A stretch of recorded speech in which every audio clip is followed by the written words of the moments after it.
Salve, galera! Seja bem-vindo ao seu podcast, ao meu podcast, ao nosso podcast favorito. E aí, pai? E aí, tudo bem? Tudo certo, beleza? Tudo certo? Tá ansioso? Tô bem, graças a Deus. Tô tranquilo. Ansiedade é pecado. A gente não andeis ansiosos, diz a palavra do Senhor. Não, eu só falei isso de verdade. Não, eu tô bem, tô Eu tranquilo. falei isso, pessoal, porque daqui a poucos dias o cara vai ser pai. Por isso que eu perguntei se ele tá aí, tá na contagem regressiva para chegar do Tito. Se eu não me engano, hoje faltam 22 dias pro Tito nascer. Quanto tempo a Helena tá? Um mês hoje? Olha só, parabéns, mano. Deus abençoe você e a Luana aí, muito bom. A Helena é O a filha Jonathan, do Jonathan. nosso técnico aqui, trabalha aqui com a gente na igreja.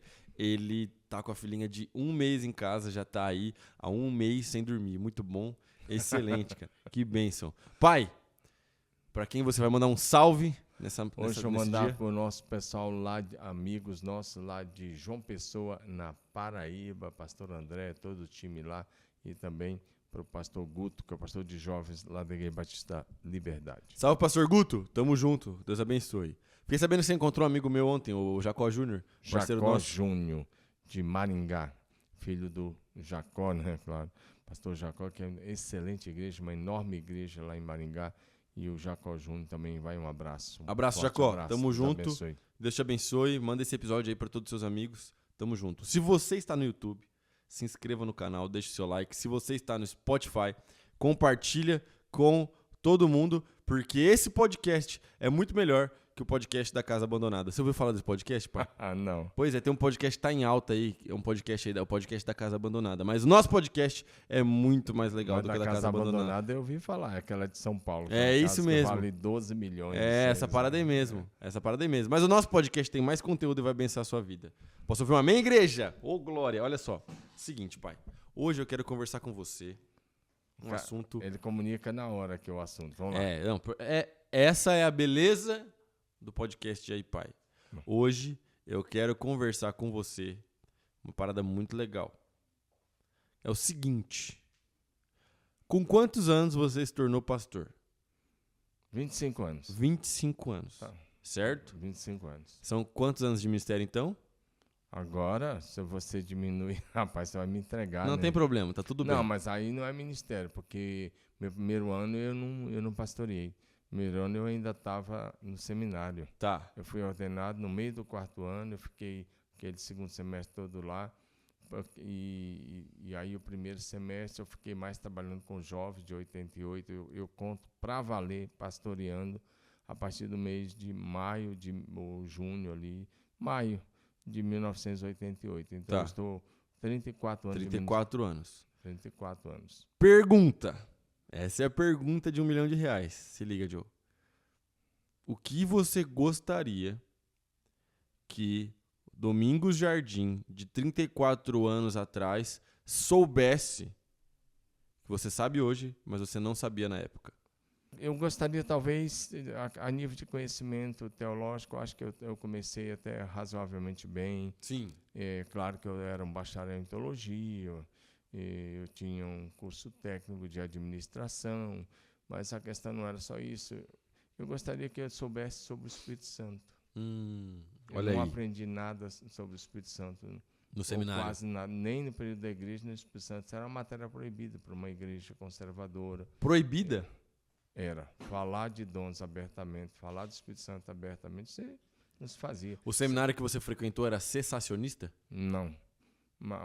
Ou na prática era, mas eles diziam que não. Mas na prática era. Para quem não sabe, só uma observação rápida, cessacionismo é uma linha teológica que acredita que os dons espirituais cessaram lá no tempo da igreja primitiva, que os dons eles foram registrados na palavra, mas eles eram para aquele período da igreja, para aquele período de transição da velha para a nova aliança, eles não seriam para nós hoje. Mas a nossa igreja não é cessacionista, o pastor Domingos não é cessacionista, ele é continuista, ou seja, ele acredita que os dons continuam até hoje na sua plenitude. Certo, pastor Domingos? Certo. Então eu gostaria, na época, de ter aprendido mais sobre a pessoa do Espírito Santo e eu gostaria de ter começado tendo um discipulador. Eu acho que essas duas coisas seriam chaves para mim. Importante. Porque você começar o ministério sem o poder do Espírito Santo, só baseado na letra, e a letra mata, o Espírito que vivifica. Para você descobrir na prática do ministério como é que funciona, às vezes você perde mais tempo. E não ter um discipulador para ensinar o caminho das pedras ali no dia a dia, também não é muito fácil. E mas como você descobriu esse caminho aí de você aprender sobre o Espírito Santo? na dura prática. Primeiro, eu fui ainda solteiro e eu tinha prática de expulsar demônios quando eu era membro da igreja. Meu pastor era um pastor tradicional, mas ele expulsava demônios. E eu tinha prática com ele. Quando eu era membro da igreja que ia ter libertação, o pastor sempre me chamava. E eu sempre participava com o pastor. E não tinha medo, era tranquilo. Mas, depois, na prática do ministério, aqueles 4 anos de ministério, de faculdade, acho que eu fiquei meio cético. Muito preso na letra. Pra você ter ideia, na minha época, eu tirei as melhores notas do seminário. No período que eu fiz o curso, né?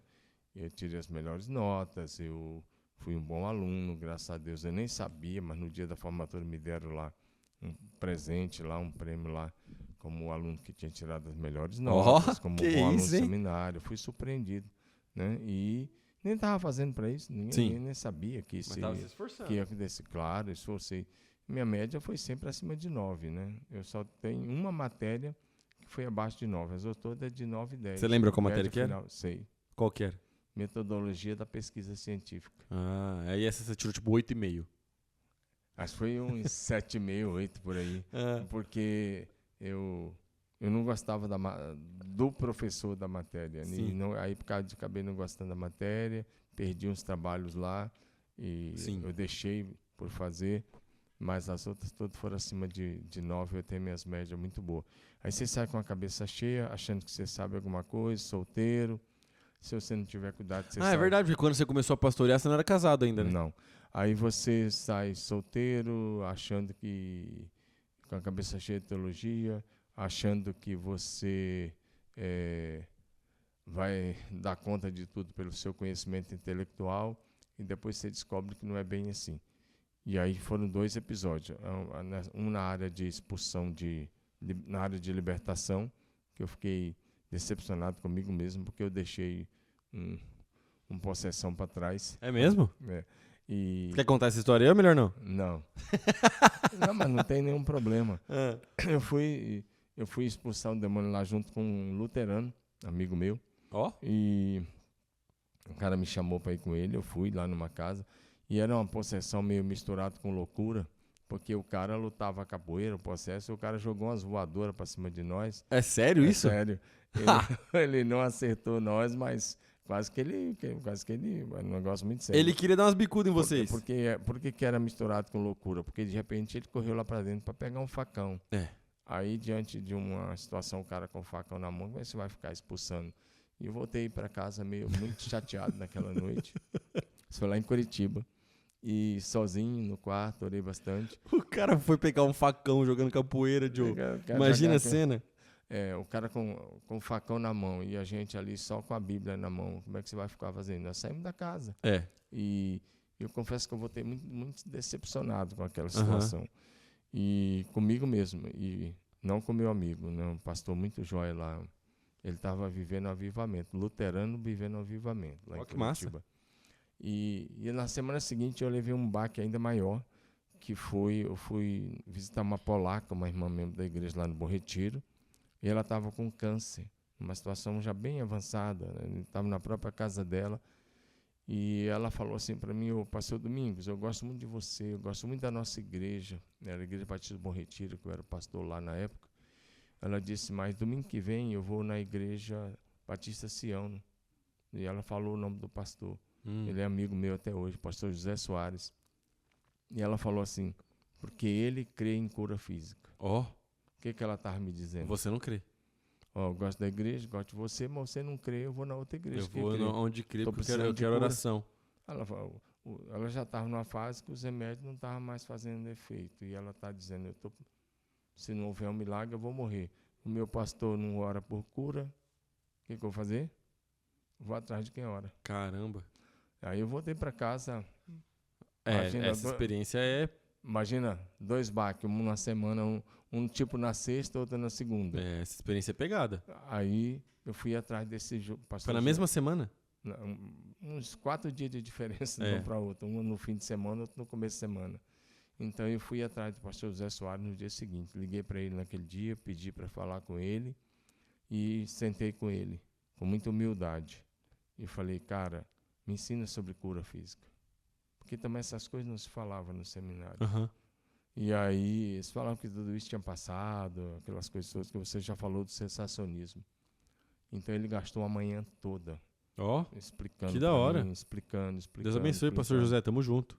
Um grande amigo nosso até hoje lá em Curitiba. Ele é pastor lá até hoje? Agora acho que ele está aposentado, está ajudando outras igrejas, né? Mas ele era pastor da Igreja Batista Sião lá em Curitiba. Da hora. Né? E ele foi parceiro. Claro, é meu amigão. Aí eu pedi para ele indicar vários livros. Ele me indicou vários livros. Do encontro com ele, eu já fui para a livraria, já comprei os livros, já levei para casa e fui mergulhar na área de cura. E aí comecei a ministrar. Mas aí nesse período já tinha casado? Não, solteiro. Solteiro ainda. Aí eu fui atrás daquela mesma mãe e falei, não precisa mudar de igreja porque eu vou orar pela senhora agora, eu creio em cura.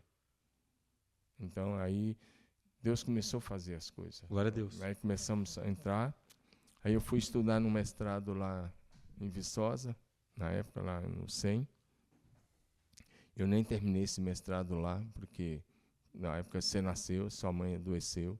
Mas eu fiz 3 anos, quase 3 anos lá, eu acho que faltava um módulo. E eu estava lá em Viçosa e eu sempre fui eu era um tradicional, mas era um tradicional que orava muito. Eu orava 2 horas por dia já desde o seminário. Eu orava toda noite, das 11 à meia-noite e das 5 às 6 da manhã. Quem que te ensinou essa cultura de oração?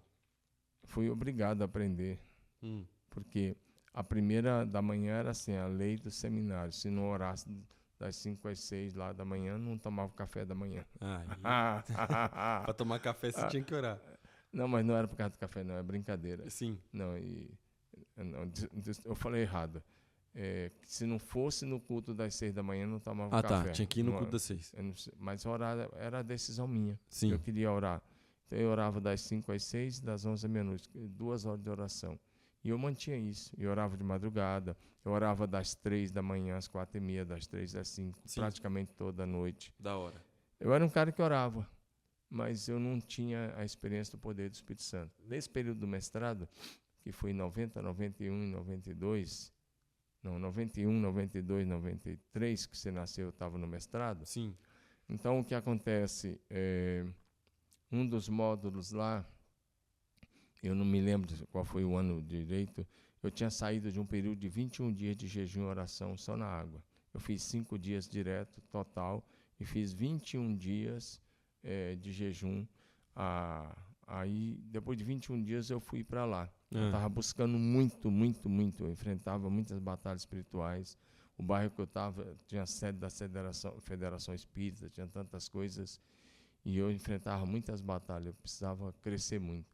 Eu ia para a chácara, eu passava o dia todo orando na chácara de uma irmã, o dia todo, orando, buscando, o dia todo.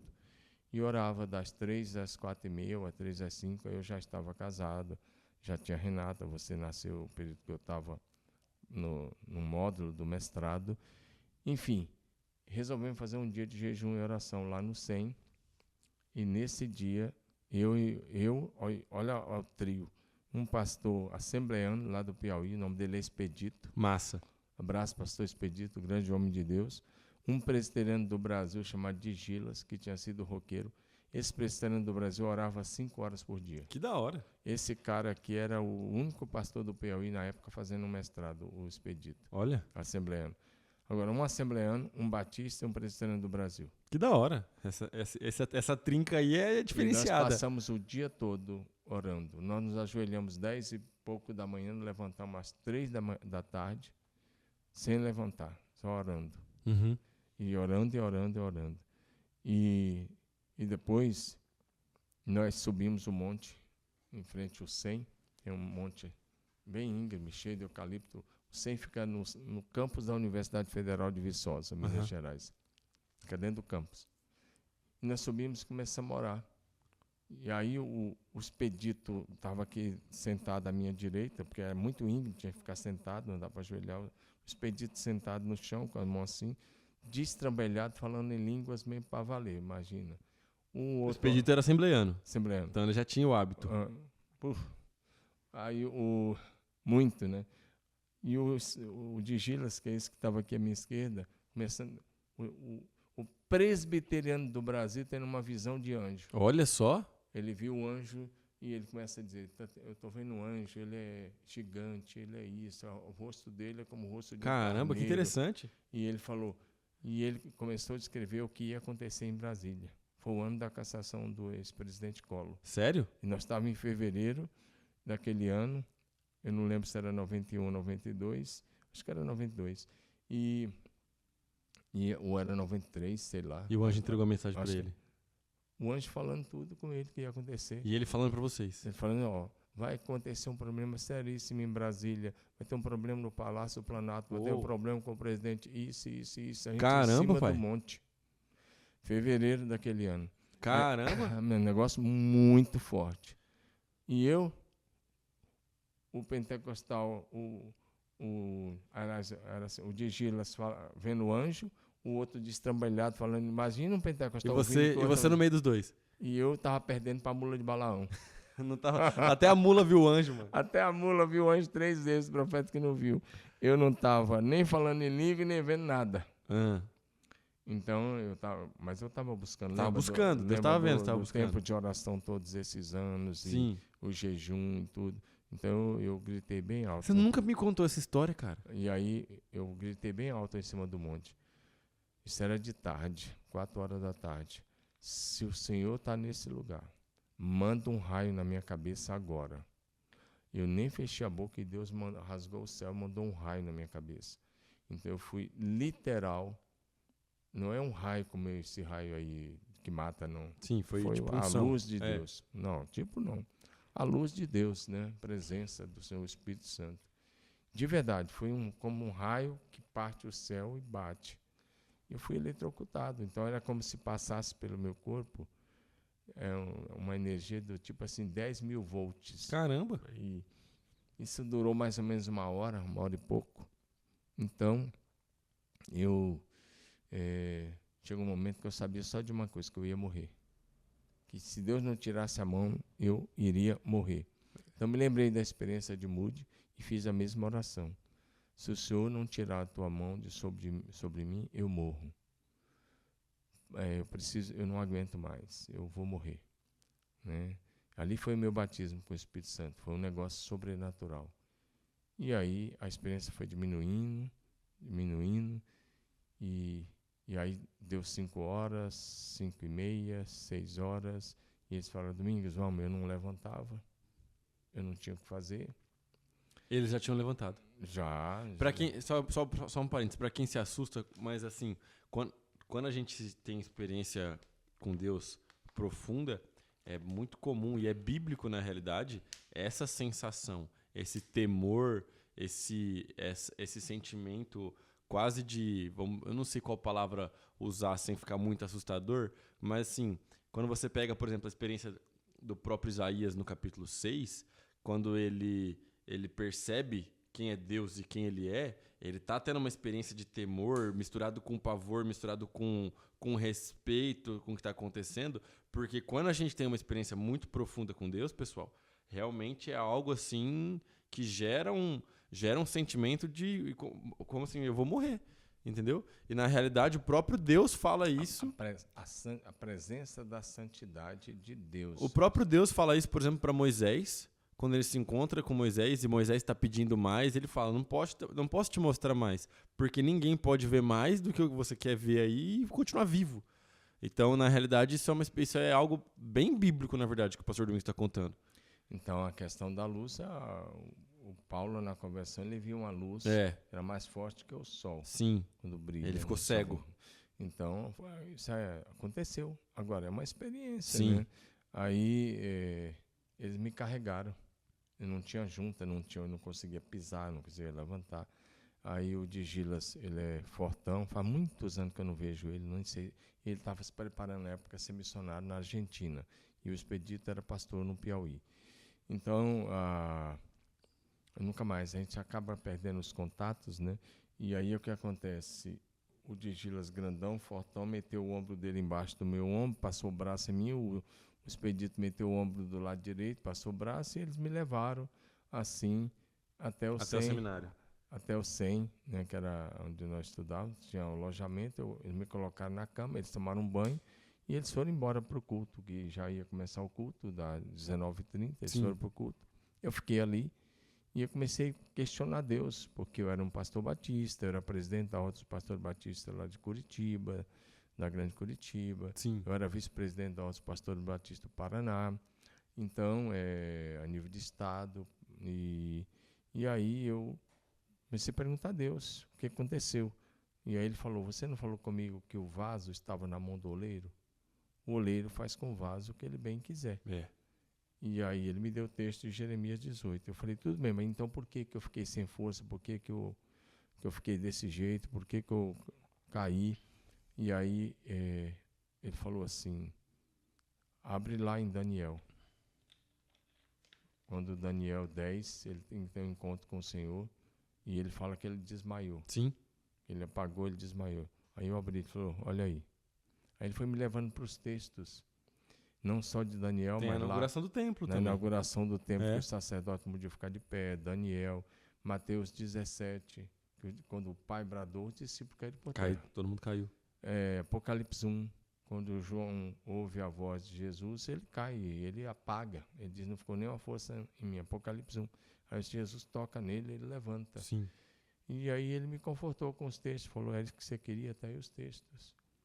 E aí, a partir de então, eu nunca mais preguei que o que se recebe do Espírito Santo na hora da conversão é suficiente para o ministério, porque não é. O que você recebe do Espírito Santo na hora da conversão é o selo para a salvação. Sim. É a garantia da salvação. Mas se você quiser fazer obras de Deus, você vai precisar ser cheio do Espírito Santo constantemente, vai precisar do poder do Espírito Santo, vai precisar dessa graça. Agora, isso eu estou contando, eu só contei tudo isso, essa história longa, para te responder que quando eu saí do seminário, eu saí com a cabeça cheia da letra, cheia de conhecimento, sou grato, muito grato pelos 4 anos, sou grato pelos professores, sou grato pelo meu ex-diretor, ele já está na glória. Eu sou grato por tudo que eu vivi com meus colegas, sou muito grato, mas o seminário não me preparou para o ministério do ponto de vista que Jesus gostaria. Eu penso que quando eu leio os evangelhos, que Jesus não autoriza ninguém a pregar o evangelho sem o poder do Espírito. Exatamente. Desde os evangelhos, quando ele vai enviar, ele sopra sobre os discípulos o Espírito, e depois, quando a gente está no livro de Atos, antes da ascensão, ele fala para o pessoal ficar reunido e o pessoal vai receber o poder para depois partir, né? É interessante, pessoal, porque quando a gente para pensar a respeito disso, você depois pode pesquisar, tudo mais, principalmente no Brasil, vamos falar assim, a teologia mais lida no Brasil é a teologia reformada, né? Tem muita coisa massa, é muito legal. Provavelmente a sua teologia de base foi inteira reformada, provavelmente, eu não sei como que era o seminário na época, batista, mas eu imagino... Ele não era reformada, a linha batista não é reformada, mas... Mas era calvinista? Não. Não? Não. É porque assim, quando... O calvinismo é muito voltado para a linha presbiteriana. Os batistas, na sua maioria, não são calvinistas. Normalmente, os batistas mais calvinistas são aqui da influência do Palavra da Vida. Isso, e alguma coisa assim. Porque os batistas que a gente conhece fora, ou alguns amigos nossos, eles realmente são reformados, são calvinistão mesmo. Mas é porque, por exemplo, lá onde eu estudei, tanto no CTMDT quanto depois na Unifil, e depois a pós-graduação também, toda a teologia de base é 100% calvinista, tá ligado? Toda a teologia de base. E não tem nada contra, na verdade, o calvinismo é bem bonito, porque os 5 pontos e os 5 solos, eles são bem fechados. Então, quando você vai estudar, por isso que ele é uma teologia muito lida no Brasil até hoje, quando você vai estudar, um conversa com o outro, um ponto meio que depende do outro, então ele fica bem fechadinho, mas não é a resposta para tudo, até porque o que outros autores escreveram não é canônico. Canônico é a palavra de Deus.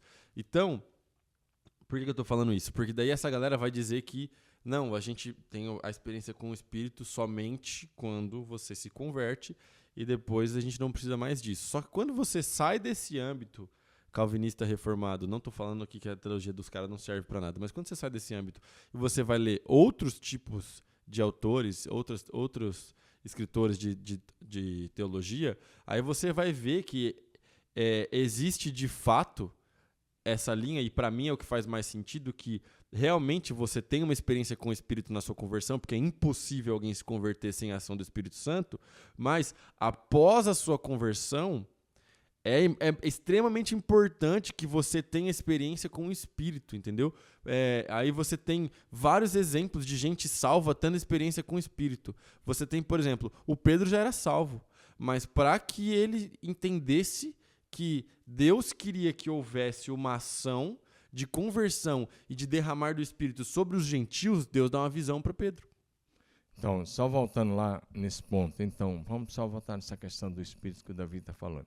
Vamos voltar agora para a questão bíblica prática. Sim. Jesus, segundo a carne, Jesus é Deus, né? Criador, sustentador de todo o universo, né? Dos céus, da terra, do mar, tudo que ele diz. Quando a gente usa a palavra céus no plural, nós estamos nos referindo ao universo. Sim. Quando nós usamos a palavra céu no singular, normalmente estamos nos referindo ao terceiro céu, que é o céu de Deus. Sim. Enfim, Jesus é o Criador de todas as coisas. Mas ao vir esse mundo, de acordo com Lucas 1,35, ele foi gerado pelo Espírito Santo.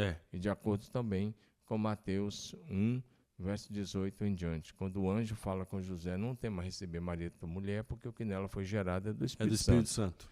Então, Jesus, segundo a carne, foi gerado pelo Espírito Santo no ventre de Maria.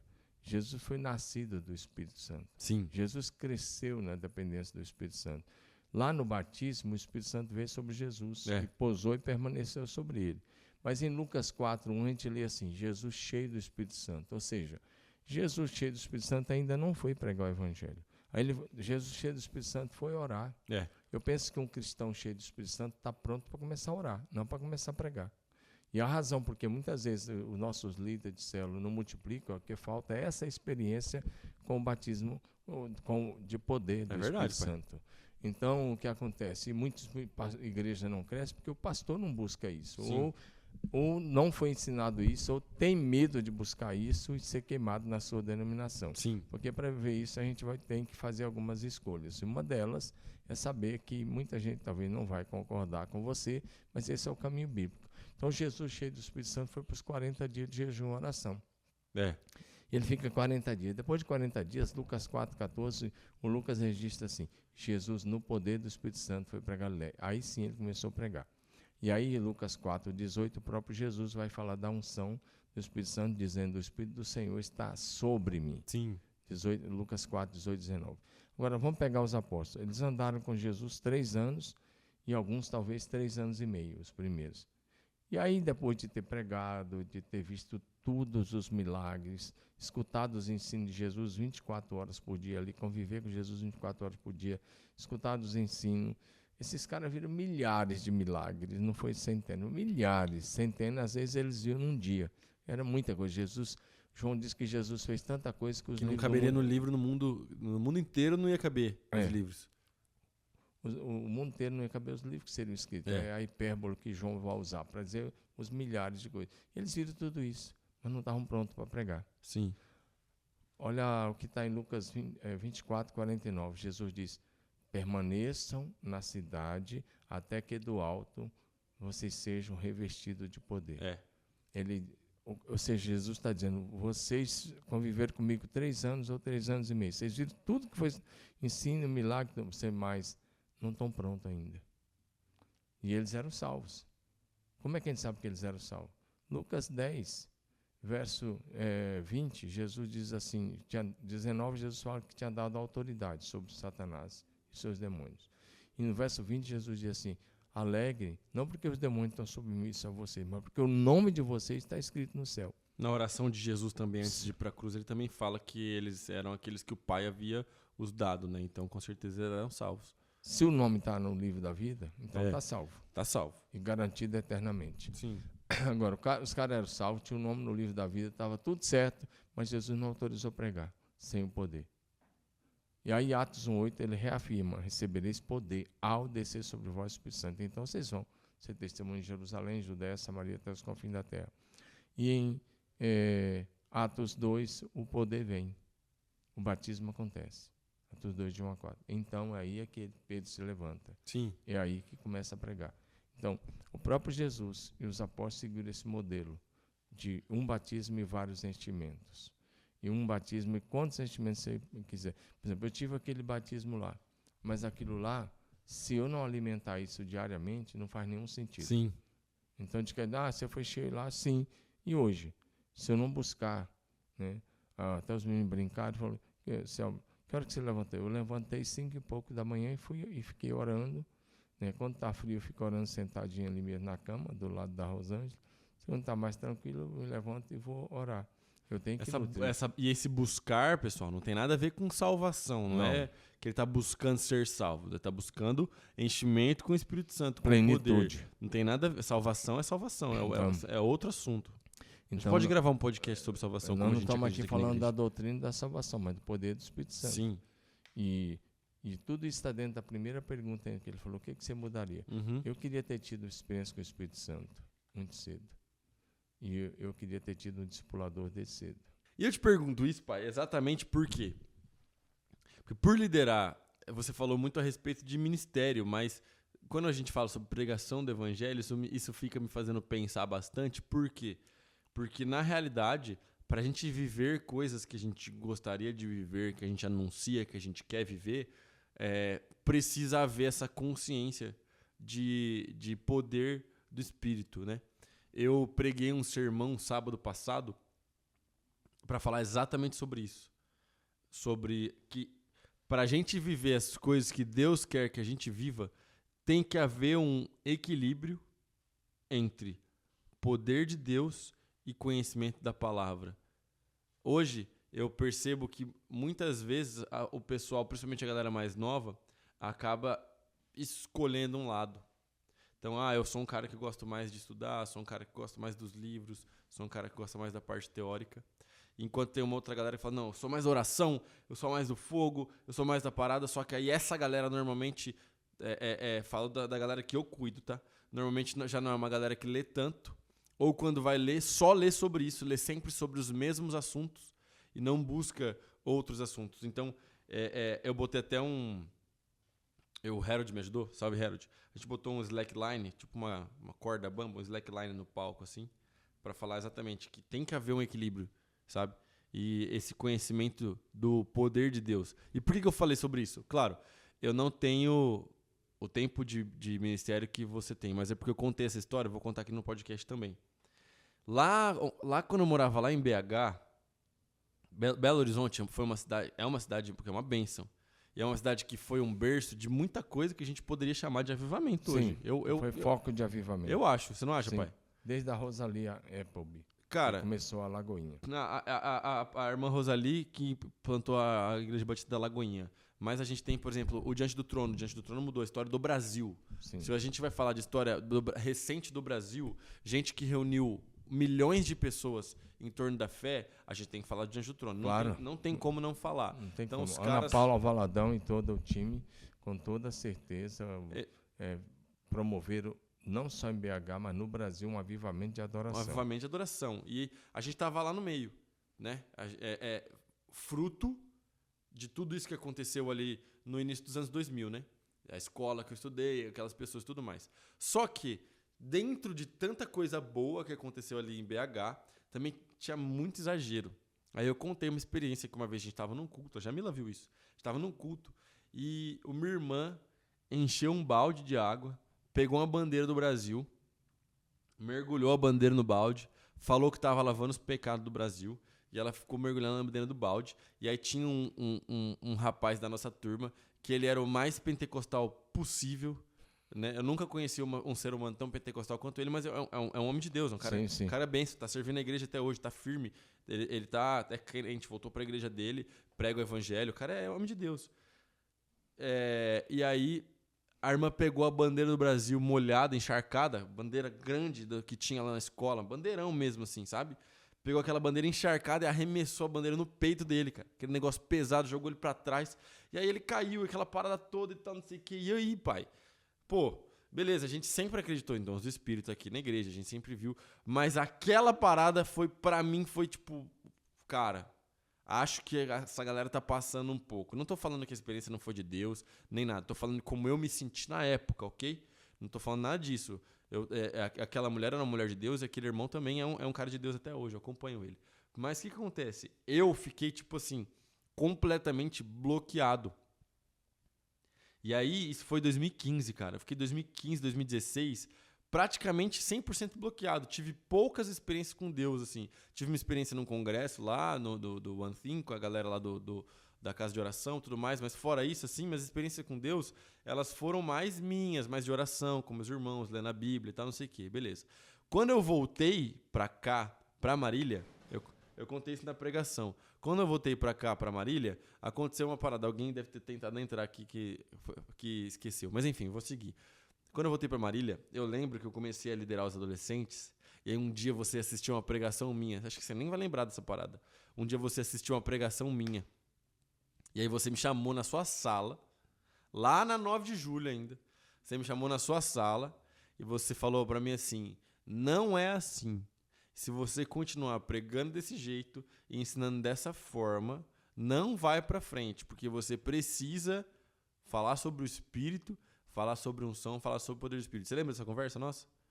E aí um dos textos que você abriu foi o texto que eu preguei agora, sábado, que está lá em Mateus capítulo 22, né? Quando Jesus fala que... Verso 27. Exatamente. Vocês erram porque vocês não conhecem o poder de Deus nem as Escrituras. Então é muito importante. Por que eu perguntei isso? Porque o pastor Domingos era jovem. Ele tinha 20 e poucos anos na época. E talvez você está ouvindo aí, talvez você já não tenha mais 20 e poucos anos, mas o conselho é o mesmo para você. O que você precisa hoje, urgentemente? Conhecimento de quem é Deus, das Escrituras, conhecimento sobre o Espírito Santo, cara. Tem que fluir nos dons mesmo, tem que conhecer, tem que buscar. E graças a Deus, cara, a nossa igreja fornece 1 milhão de ferramentas diferentes para que você conheça isso. Você tem pastor que você pode sentar para trocar ideia, tem ministério, tem curso, tem livro, tem série de mensagem do pastor Domingos. Assim, você pode beber de balde de conhecimento a respeito do Espírito para que você não fique travado nessa parada na sua vida. Se um cristão normal quer ter uma vida cristã autêntica, sem o poder do Espírito Santo não consegue. Sem o poder do Espírito Santo você vai ficar paraplégico ou tetraplégico espiritual. Oh. Só tem um jeito de você não ficar engessado, paraplégico, tetraplégico, é você fluir no poder do Espírito Santo. Agora, em 1906, nós tivemos, em 1904, lá, o avivamento do País de Gales, que foi promovido por um jovem. E aí, Davi, tem uma coisa interessante, é que a maioria dos avivamentos da história foram promovidos por jovens. Sim, jovens. Quase todos. E uma boa parte deles por adolescentes. Então, um jovem chamado Evans Robert, promoveu o maior avivamento da história do País de Gales, que ganhou mais de 100 mil pessoas para Jesus em 6 meses. Ele saiu das minas de carvão. Ele era um carvoeiro. Literal de debaixo do chão, as minas, né? E se tornou o maior avivalista da história do País de Gales. Esse avivamento inspirou o avivamento em muitos lugares do mundo. Do mundo todo. Ele mandava carta, ele orava, as pessoas pediam conselho. Ele orou para um homem chamado William Seymour, em 1906, e ele abençoou o William Seymour para que houvesse um avivamento. E tinha alguns homens de Deus orando na Califórnia por avivamento. Sim. Né? E Deus levantou William Seymour, um negro, cego de um olho, manco de uma perna, discriminado, para promover o maior movimento pentecostal da história. Sim. A partir de 1906. Quando você estuda a história da Reforma, a Reforma resgatou, como você falou, os 5 princípios da Reforma, né? 5 solas. 5 solas, que é a expressão no latim, mas só a Escritura, né? Só a fé, só Jesus Cristo, só a graça, a glória, só a Deus, enfim. Mas não resgatou as outras coisas. Então vamos ter um movimento de de restauração da igreja, como os puritanos fizeram um grande movimento para restaurar a santidade, missões, o William Carey, muita gente, os morávios resgataram muito a questão da oração ininterrupta e também o movimento missionário, os irmãos moravianos e assim por diante. O movimento dos avivalistas, vieram vários movimentos. Mas, em 1906, a partir de Evan Hopkins e a partir especialmente da Rua Azusa, com William Seymour, Deus restaurou o movimento do poder do Espírito. Posso falar um negócio ousado aqui? Não é só eu que estou falando. Sim. Eu já vi até o pastor Carlito falando sobre isso. Pós-reforma, a gente teve restauração de muita coisa, mas a gente teve silêncio também, por exemplo, a respeito do Espírito Santo, a respeito do ministério profético. Eu estudei, o silêncio era total. E ainda é assim em muitas igrejas batistas, presbiteriana, metodista, anglicana, enfim, em muitas igrejas históricas. Agora, por outro lado, tem os exageros, mas eu só quero dizer isso, que lá na Rua Azusa, Deus pegou um casarão que, na verdade, era um templo abandonado, e também tinha sido depois, acho que um celeiro, alguma coisa assim. E o poder era tão grande que, em muitos momentos, em muitos dias, tinha, literal, crescia o braço, a pessoa que tinha tido o braço amputado, crescia a perna, os cegos voltavam a ver. Tinha dias que a nuvem da glória era visível até para os ímpios. Eles viam a nuvem, eles viam as colunas de fogo subindo e descendo. E William Seymour, em 1910, ele fez uma profecia que dentro de 100 anos ou um pouco mais, Deus ia enviar um outro avivamento infinitamente maior do que aquele. Né? E não só ele, mas... E ele disse, e esse avivamento vai atingir não só um lugar. Ele disse, esse avivamento está sendo forte aqui, mas Deus vai enviar daqui a 100 anos um avivamento tão forte que é para todas as nações. Sim. Então, eu só citei isso, depois você pode... Leia aí as histórias da Rua Azul, tem tantas coisas. Tem vários livros, muito material em português. Muita coisa boa. Muito material em português. Muita coisa boa para você ler. Tem até um musical. Eu, particularmente, estou esperando esse avivamento, baseado em Joel 2. Para mim, Joel 2 só começou a se cumprir no dia de Pentecostes, baseado em Atos 2, quando Pedro cita essa profecia. E eu estou pregando este avivamento de Joel para essa última geração da igreja. E eu acredito num tempo onde a glória Shekinah, que é a glória manifesta, vai vir outra vez sobre as igrejas. Nós já vivemos isso aqui na igreja local algumas vezes muitas vezes muito forte em alguns cultos, onde algumas pessoas tinham uma visão da glória Shekinah vindo e descendo e repousando sobre a igreja. Nós vamos viver tudo isso de novo. Nós vamos viver infinitamente mais. Nós vamos viver um tempo de milagres extraordinários. Nós vamos ver milagres criativos, como eles viveram. E nós vamos viver dias da manifestação do céu na terra. Então, eu não contei isso por acaso. Eu contei para dizer, eu sou um cara que eu creio num avivamento assim. E eu creio no extraordinário de Deus. E eu creio numa igreja que vai interferir até mesmo nas leis da natureza. E eu creio no poder do Espírito Santo sendo derramado sobre todos os filhos de Deus. Que da hora, pai. Eu também creio, estou com você nessa. Eu creio realmente em um movimento de avivamento e de pregação do evangelho de uma forma muito intensa. Não de uma forma pré-tribulacionista, mas eu creio pra caramba. Pré-milenista, né? Pré-milenista e pré-tribulacionista. E dispensacionalista. Nós estamos fora de tudo isso. Mas eu creio... Nossa visão é vitoriosa. Eu creio nisso pra caramba, creio demais. E a segunda parte que você falou foi, você gostaria de saber sobre o Espírito Santo e você gostaria de ter um discipulador.